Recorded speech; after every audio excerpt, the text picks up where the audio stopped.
St. Paddy's Day is right around the corner, so we have our lobsters, some Guinness, which we're actually gonna be steaming the lobsters in, and then some potatoes just to make some fries to go on the side. So let's get into it. So we're gonna start by just slicing our potatoes.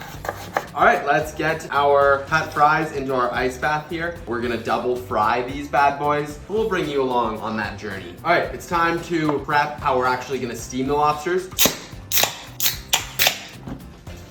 This will just add a super awesome depth of flavor to our lobsters. And then we're just gonna quickly remove the rubber band so that it doesn't taste rubbery. And here we go, right in.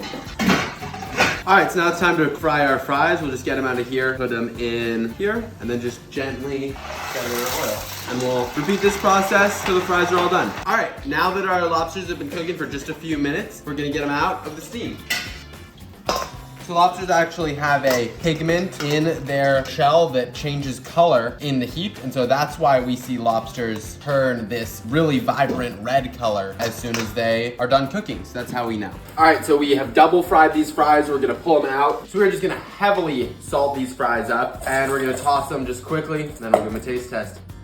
Perfect. All right, as our fries finish up frying, we're just gonna start by prepping our buns. We're gonna just slice down the top. This is where our lobster's gonna nestle. Mainers, here in Maine, we like to do our lobster rolls cold with some butter. So here we have our cold lobster meat, and we're gonna pair that with our super warm butter that we're gonna drizzle on over the top. Our two lobsters right on top of our fries. There you have it, folks. Some beautiful, beautiful lobster rolls. Then we're gonna come over top with this insane green butter. It's just gonna tie this all together. And we'll finish it off just with a little bit of parsley, really everywhere. Alrighty, folks. Here's our St. Paddy's Day lobster feast. Happy St. Paddy's Day to you at home. Eat some lobster, enjoy yourself. Have a good one.